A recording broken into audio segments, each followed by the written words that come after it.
Hello YouTube, this is Morgan, Airspeed Prime, here at my next Airspeed Reads Naruto video, and this one's going to be for Volume 5, which is called The Challengers, and here is the cover, I suppose, page for this specific volume. We cover another 9 chapters here, 37 to 45. A total mismatch, on your mark, the challengers, the first test, the whisper of demons, to each his own, the 10th question, the talents we test for, and the second exam. So yeah, 9 chapters, we're on volume 5, and yeah, this is a kind of different volume than the first 4 I've kind of reviewed already, because the first 4 were like packed, like I kind of had to write down a couple of notes so I knew what to talk about, what stuff I didn't really need to talk about, because there was just so much, the volumes were just so dense. This one slows things down a bit. There's still a lot to talk about, of course, but there's not as many really big, massive moments, like especially the comparison between volume 4 and 5, where it's like end of the Land of Waves arc, where everything's important, compared to the start of this Chunin Exam arc. There's a big shift. This volume is kind of, I suppose you can break it down into kind of 3 sections. The first is Rock Lee versus Sasuke. Then introduction to all the characters, the first exam, test or written exam, and then the very start of the setup for the Forest of Death, the second part of the exam. So we cover, an important thing, the first exam, but it's definitely more of a character introduction volume than anything else. So yeah, let's get straight into it by talking about the first section, which is, obviously, at the end of the last volume, Rock Lee challenged Sasuke to a fight to test himself, and we basically just start off with Sasuke agreeing to it. The reason Sasuke agrees to it, of course, is because the last time out, Rock Lee really effectively blocked one of Sasuke's kicks. He was impressed with the strength in the block and how fast he got into the positioning, so he's up for the fight. Naruto rushes in before Sasuke and gets owned in a second by Rock Lee. Rock Lee just does the kind of hand thrust into his fist and just sends him flying into the ground. It's a really impressive maneuver, and it really gets Rock Lee across really effectively as a character, because he's fairly goofy in the sense of he was kind of bullied in the last chapter, then was really cool when he blocked those 2 attacks at the same time. Then he was goofy again, asking Sakura out on a date in a really kind of odd and kind of weird way. And he does that again here with the kind of the blowing a kiss at her and her kind of dodging the kind of blown kiss thing. But it ultimately is fairly serious in what happens here, because he is super effective in how quickly he takes down Naruto. And then when he starts off the fight against Sasuke, he has the advantage because he's so fast and so strong. And what I like here is that Sasuke is a year behind Rock Lee. Rock Lee has been training for a further year. He's done more missions than Sasuke, so he's a little bit more experienced. Whereas Sasuke is the best rookie of this kind of year of ninjas, but he's not as experienced as Rock Lee. He doesn't know, he's not familiar with fighting all these specialized types of ninjas. So this is his first encounter with someone who specializes so heavily in taijutsu, like hand-to-hand combat. And so even when he begins to test out his Sharingan in this fight, Rock Lee still has the advantage. And I really like this because Rock Lee is aware, I suppose, of how much physically superior he is to Sasuke. So the Sharingan doesn't really hold any danger to him, because Rock Lee doesn't use any ninjutsu, so there's nothing that Sasuke can copy and replicate, really, when they fight. And I like how they do it here, because he basically explains, you can copy the technique and understand basically the step-by-step tutorial on how to do it. But if your body can't actually keep up with what you need to do to actually accomplish the technique, you can't actually do it.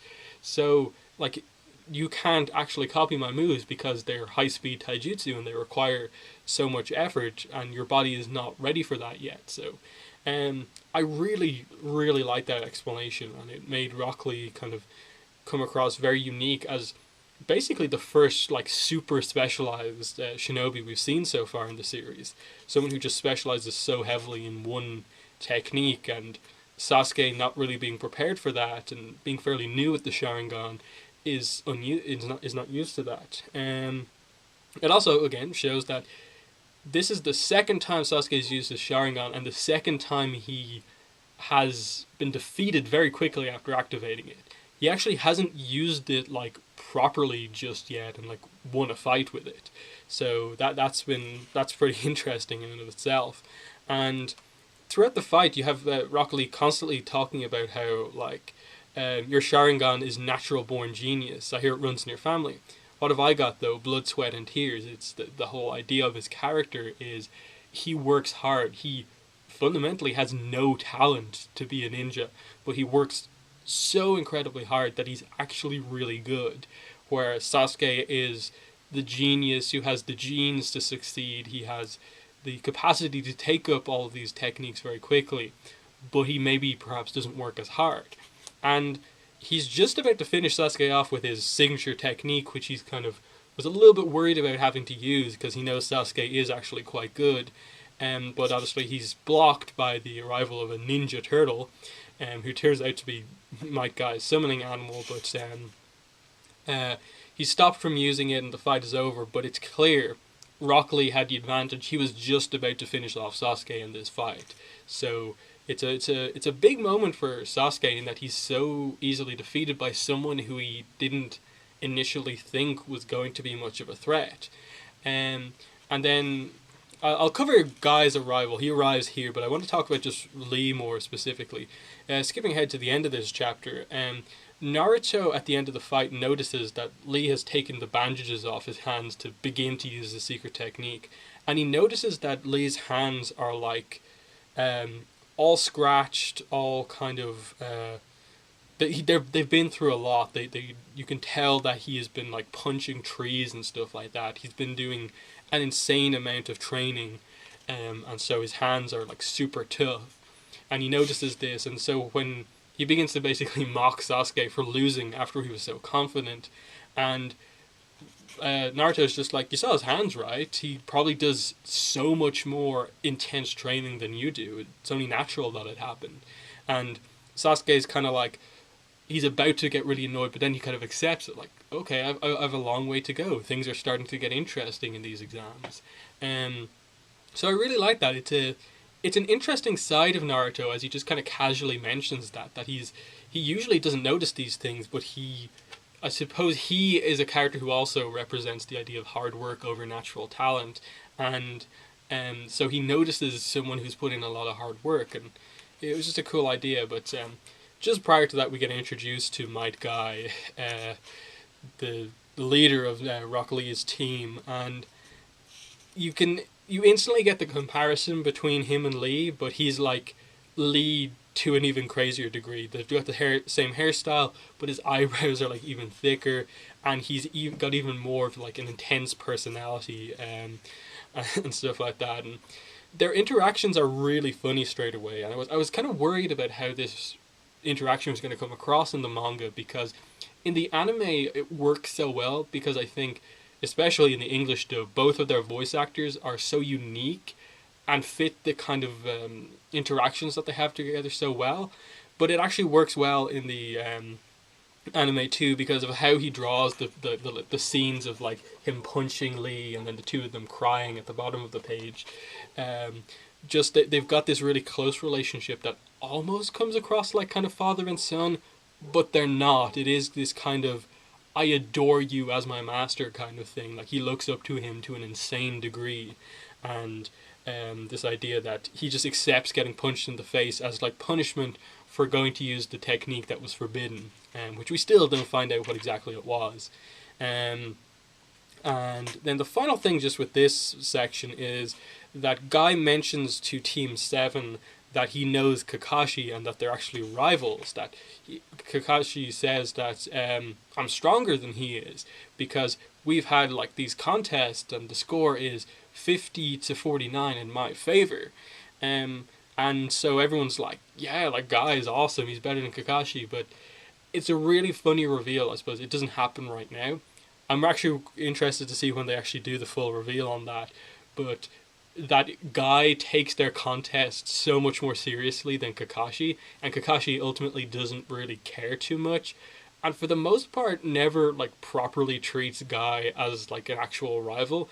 It becomes a lot more uh, kind of both care about the rivalry later on, but like right now, Kakashi doesn't really care too much about this.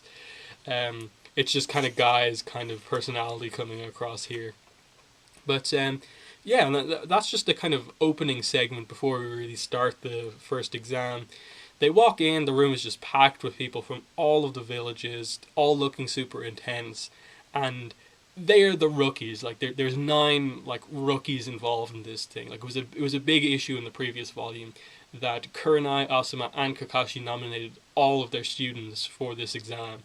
So they walk in there and they have no idea really what to do. Everyone's staring at them because they're the youngest and stuff like that. And this is where we're properly introduced to all of these characters. And it's really interesting. We get basically Naruto's perspective on all of the characters, how he thinks of them. So we're introduced to Team Asuma, which is Team 10. And we get Choji Akamichi, a little porker who's always stuffing his face, fat fool. Shikamaru Nara, a lazy, unmotivated, good-for-nothing, full of nothing but complaints, whining fool. And Ino Yamanaka, Sakura's rival and arch-nemesis, and another would-be Sasuke groupie, fool for Sasuke. So it's interesting that Shikamaru ultimately is the most important of these 3 characters as the series progresses, but Ino is presented here as being the most, I suppose, important to our main characters in that her rivalry with Sakura is notable. Initially here, it appears to be just over Sasuke in that they both really like him and they're both rivals over that. And in a way, that is basically what it's about, but there's a little bit more to it than that, as we'll get into later on. Again, not this volume, but still. Then we get introduced to Team Kurenai properly, which is Team 8. We get Kiba Inuzuka and his dog Akamaru. A worse wild man than me. He makes me sick, dragging that stupid mutt everywhere and trying to throw his weight around. Hinata Hyuga, a world-class freak who won't even look at me in the eye. A shy little brunette. And then Shino Aburame. I don't know this guy from Adam, no reading on him whatsoever. So he knows nothing about Shino. He considers Kiba like to be like similar to him, but even worse. And then Hinata you just sees as this like shy girl who won't ever look at them in the eye kind of thing. So interesting introduction, and they focus the most on Hinata out of these characters because straight away she's specifically the one who says like hi to Naruto. She's the first one to do it. And we get more on her later. We're then introduced to Kabuto, who becomes very important later on. But right now, he's presented as the guy who's taken the Chunin exams. This is his 7th time taking them.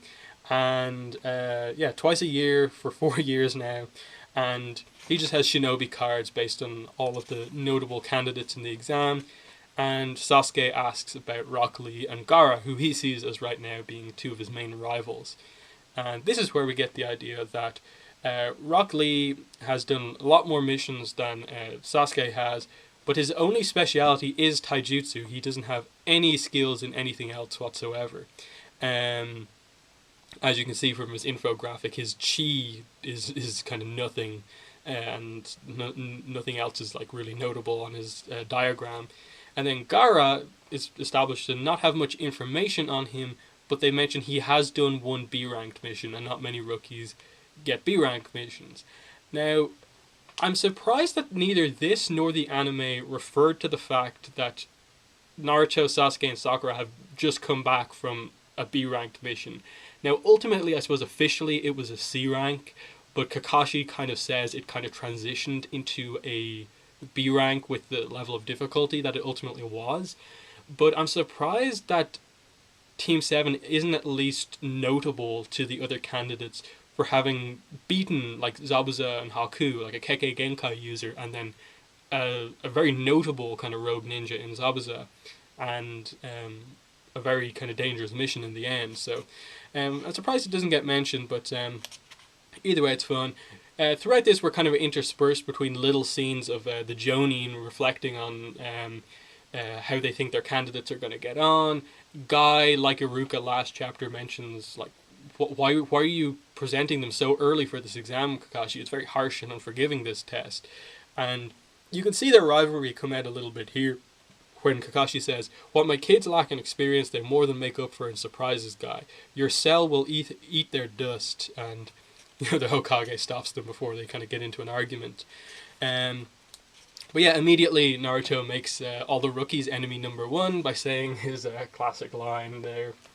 None of you are going to beat me, and everyone turns on him, and all the other rookies are like, way to make us targets. And yeah, a lot of the stuff, the other scenes are just some of the, I suppose, enemy ninjas establishing themselves as enemies, like the sound ninja make their move, kind of attacking people, and injuring Kabuto, and the grass ninja towards the very end of this volume do it as well. But the majority of this volume is focused on the first test, the first exam, which is a written test, which Naruto, of course, doesn't like. They very quickly established that Sakura is going to do well, Sasuke probably will do okay on this, and Naruto is going to fail horribly. But because of the rules, all of the team's scores are added up together, so instantly Naruto brings them down. But another rule is that if any member of the team gets 0, the whole team is eliminated. So they're all worried that Naruto is going to be the kind of the anchor bringing the team down. And yeah, and then the I suppose the most interesting aspect of the rules is that they mention anyone caught cheating or aiding and abetting a cheater will lose 2 points for each offense, and then it's only after a bunch of offenses do you actually get disqualified. So they're a little bit kind of weirded out by this one, because they're like, wait, we don't get disqualified immediately for cheating, but they gradually figure out once they see the questions, which are all very difficult and only a couple of people in the room have in any way can answer some of them, let alone all of them, that part of the exam is to gather intelligence and cheat without getting caught. So that's a kind of really clever way to do things. And I suppose the plot, the notable effectiveness of this kind of being one of the rules is that it allows us to get an idea of what a lot of the other rookie ninjas' techniques are. So we see Ino's mind transfer, we see Gaara's ability to make an eye out of sand and spy like that. We see Kankuro specializes in puppets, and he makes a proctor become one of the puppets, and that sort of thing. We get introduced to the Byakugan for the first time through Neji, and a bunch of other little things. Shino, I think we see him use his bugs, and it's just a little montage. I think it comes across a lot better in the anime. I think this whole little first exam section is better in the anime. It still works here. Like, I'm not saying it's bad in the manga. It's just there's a lot of stuff that just specifically here comes across a little bit better than that. They're trying to create this tense atmosphere of like an exam and like everyone's struggling. And I think music and the characters' voices becoming more tense gets that across a little bit more. I think in the anime you constantly have the clock ticking, so you have that countdown as well, and I quite like that. But yeah, Naruto is left sitting beside Hinata, and she offers to let him cheat off her for the first time, and you can really see that she really likes him, and she nearly says that to him. She's like, I blank blank blank you, and he's like, what? And she just says, I don't want you to have to leave so soon. So you can see that she, more than all of the other rookies, seems to have the level of respect for Naruto. We don't get the full extent of that just yet, but she treats him like as an equal at the very least. She doesn't look down on him like a lot of the other characters do. And it's just interesting. Like, she kind of deflects it away from it being her focusing on him by just saying like, I'd prefer if all the 9 of us rookies passed, so I'm going to help you. And Naruto's just like, oh, thanks for thinking about me, but a world-class ninja like me doesn't need to cheat, and I'd hate if you got thrown out of the exam just for helping me. And so she has a nice moment of just like, oh, he cares about me just as much as I'm kind of trying to help him. A nice little moment between characters who, like, ultimately their relationship is a very important aspect. I wouldn't say it's a focus of the series, but every so often they very much draw attention to Hinata and Naruto. What else? So yeah, we just get a lot of cheating, a lot of little cutouts to like the idea like, oh, Ibiki, who's the proctor for this exam, is a master of torture and interrogation techniques. So what he's going to put them through here is not just an exam, but it's going to test them like psychologically and like make them really doubt themselves. And so, for Naruto, it all comes down to the final question. There are 9 on the paper, and then it says the 10th question will be given out shortly before the end of the test. And what the question is, at least, he says, I'll give you the question in a minute, but first, a couple of extra rules about this one. If you choose not to answer this question, you can leave now, you'll be disqualified for the exams for this year, but you can come back next year. But if you want to answer the question and get it wrong, you will fail the exam this year and also never be allowed to take the exam again. So you'll never go further than Genin as a ninja is effectively the punishment for answering the question and getting it wrong. And so suddenly everything gets super intense here in that immediately some of the less confident people put their hands up, and because one person in the team wants to leave, the whole team has to leave. So you're bringing the whole team down by doing this. And what I really like what they do here is that Sakura is wanting to quit for Naruto, in that she knows it's his dream to become Hokage, and that's all he ever talks about. And she knows he's not going to be good at the question, and he'll probably get it wrong, just trying to stick in it for the other two's sake. And so she's just about to put her hand up so that his dream isn't taken away forever, when Naruto does his really classic move, never underestimate me, I don't quit and I don't run, that's my ninja way, I don't back down. And what I really like the effect that this has on the entire classroom. There's still about 70 something people left, and just Naruto saying this gives them all the confidence to stay. So a lot of people note the impact that Naruto doing this has on the entire room. His teammates, a lot of the other rookies do. Ibiki notes the effect it has, and even like characters like Gaara notes the kind of effectiveness of this.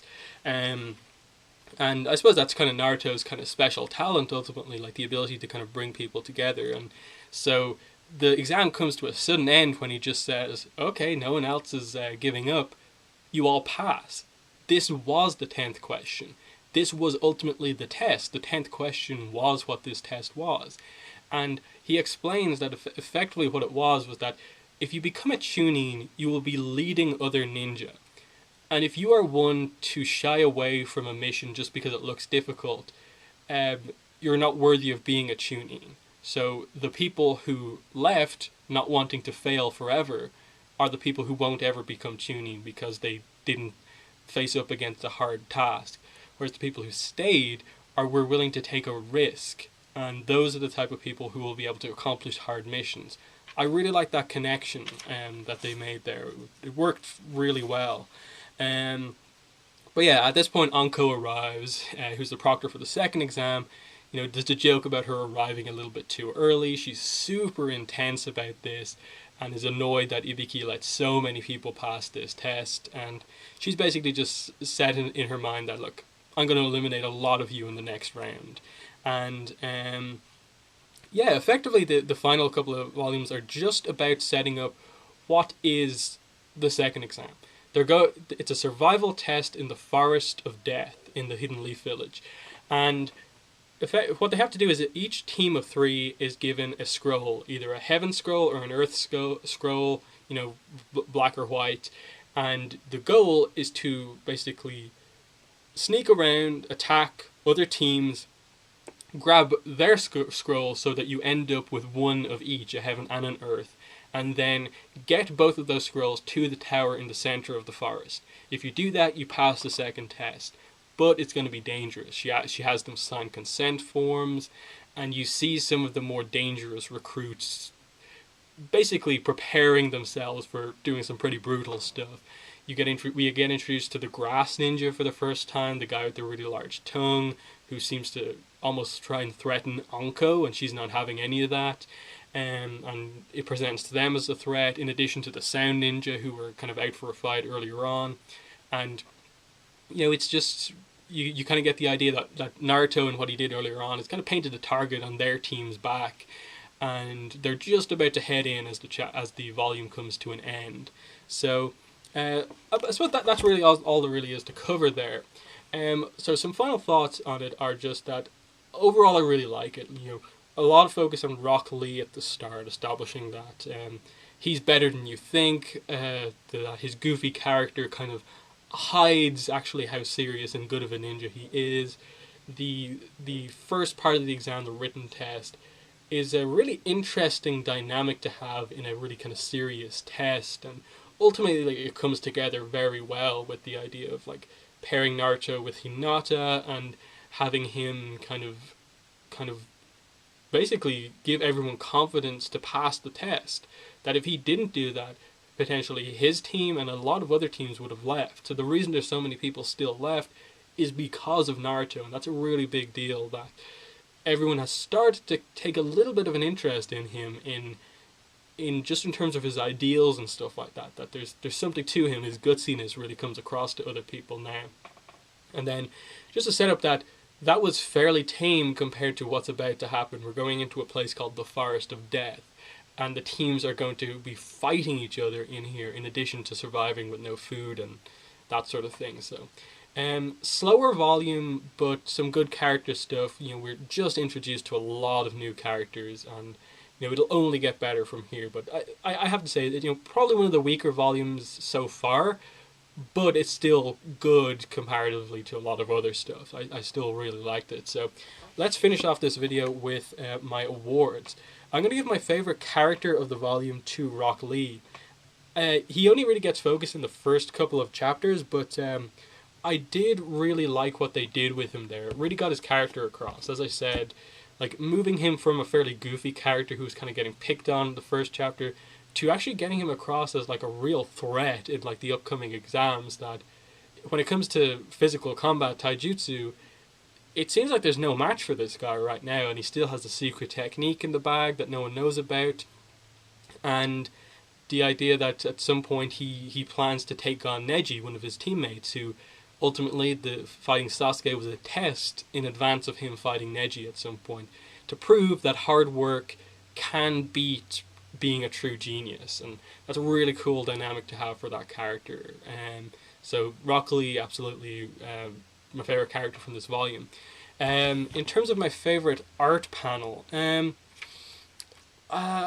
kind of a tie for me between this panel of Sakura as she kind of thinks about giving up in the first exam for Naruto, and then this full spread of Naruto basically getting past that and saying like he's not going to quit no matter what. Both really nice images. Probably just about go for the Sakura image more, because it gets a lot of kind of feelings and emotion across in just that image. And then in terms of my favorite quote from the volume, it has to be the same thing. Never underestimate me. I don't quit and I won't run. I never go back on my word. That's my shinobi way. So he said at the end of the last volume that he wanted to have his own way of being a ninja, and he's finally found it here. And the impact that him saying this has on the whole first exam is really cool. So yeah, that is volume 5 of Naruto. Really enjoyed it, but not as big as some of the other volumes, especially the last one I did. But it's just the start of the Chunin exams. We're getting into some intense stuff now, and then the third part of the exam is going to be even more intense. So there's a lot of good stuff to come. This is just a kind of slower build to the first like big major arc of Naruto. So really excited to get to some of the other stuff. But yeah, that's my thoughts on volume 5. That's been the video. Thanks for watching, and in the comments let me know what your thoughts were on the review and also volume 5. So thanks for watching this video, and bye.